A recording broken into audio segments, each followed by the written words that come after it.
Bonjour les enfants, je suis trop contente de vous retrouver pour partager cette histoire biblique. Sois bien attentif et écoute bien, car tu devras répéter certaines phrases avec moi. Attention, tu es prêt? Comme tu peux le voir derrière moi, notre sujet aujourd'hui, c'est dire merci. Est-ce que tu penses que c'est facile de dire merci? On va essayer ensemble. 1, 2, 3. Merci! Oui, en effet, c'était facile. Je pense que vous avez tous réussi de dire merci. Est-ce que tu dis souvent merci? Et à qui est-ce que tu dis merci? On va voir dans notre histoire si vraiment c'est si facile de dire merci. Cette histoire se trouve dans la Bible, dans Luc 17, versets 11 à 19. Regarde, je vais représenter les personnages par des cubes. Le numéro 1, c'est Jésus, le grand cube jaune. Et puis, sur cette carte géographique, tu peux voir la Galilée, la Samarie et Jérusalem. Jésus marche ici entre la Galilée et la Samarie. Il est en chemin pour aller à Jérusalem. En Samarie, c'étaient les Samaritains qui habitaient là. Tu te rappelles que Matthieu nous a déjà parlé des Samaritains? Il nous avait dit que les Juifs n'aimaient pas les Samaritains. Les Samaritains étaient un peuple mélangé, des purs Juifs qui se sont mariés avec d'autres peuples et petit à petit, c'est devenu un peuple mélangé. Et c'est pour cette raison que les Juifs n'aiment vraiment pas, mais alors vraiment pas du tout, les Samaritains. Donc dans notre histoire, Jésus marche entre la Galilée et la Samarie. Les disciples accompagnaient Jésus partout.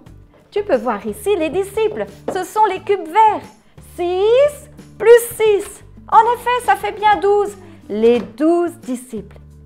Et quand Jésus entrait dans un village, il y avait des foules qui venaient autour de lui. Et les foules ici, c'est les cubes rouges. 3, 6, 5 et encore 5. Jésus entre dans ce village et écoute bien. Jésus, Maître, aie pitié de nous! Jésus, Maître, aie pitié de nous! Mais qui est-ce qui crie comme ça? Est-ce que tu sais qui crie? Ce sont 10 lépreux. Eh oui, 10 lépreux. Regarde, ils sont ici derrière le rocher, ils se cachent. Oui, ils doivent se tenir à distance. 5 plus 5, ce sont les 10 lépreux. Ils se tiennent là derrière car ils ont une maladie très contagieuse. Ça veut dire une maladie qui se transmet facilement. Et il n'y avait pas de médicaments pour guérir ceux qui avaient la lèpre. Qu'est-ce que c'est la lèpre?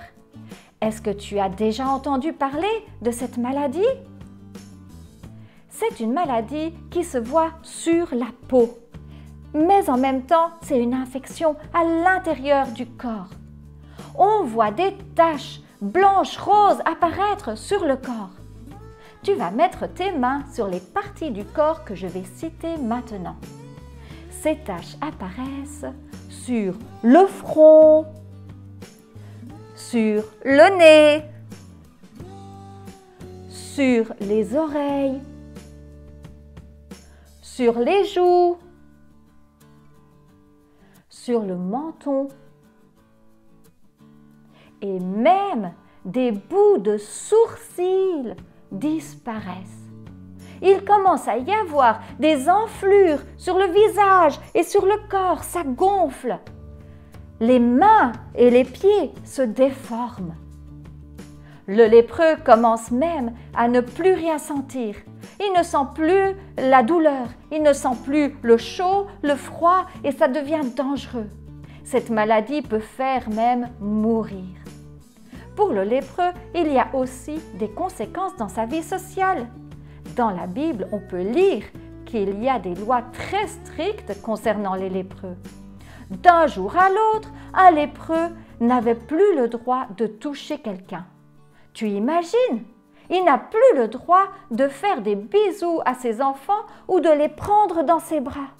Il devait quitter sa famille et habiter hors du village. Il ne pouvait plus jamais voir sa famille. Il était considéré comme impur Et quand il voyait quelqu'un de loin, il devait crier « impur, impur ». Alors lève-toi de ton fauteuil ou de ta chaise et tu vas crier avec moi « impur, impur » en t'éloignant de la personne qui se trouve à côté de toi. Tu es prêt? Impur, impur, impur. Tu vois, c'était vraiment une situation triste et grave. Les 10 lépreux avaient entendu parler de ces lois. Ils se sont dit, comme Jésus passe par notre village, c'est maintenant l'occasion de l'appeler pour nous guérir.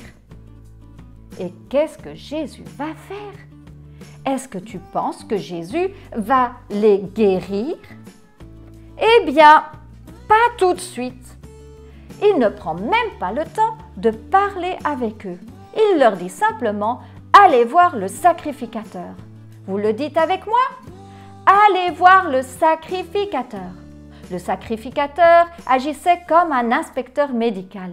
C'est le sacrificateur qui disait si la personne était malade ou guérie ou si le lépreux devait quitter sa famille et partir loin du village. C'est aussi le sacrificateur qui devait dire si une personne était guérie après la lèpre. Jésus connaissait cette loi et les 10 lépreux connaissaient cette loi aussi. Alors, au lieu de guérir directement, Jésus leur demande de faire un acte de foi et d'aller voir le sacrificateur.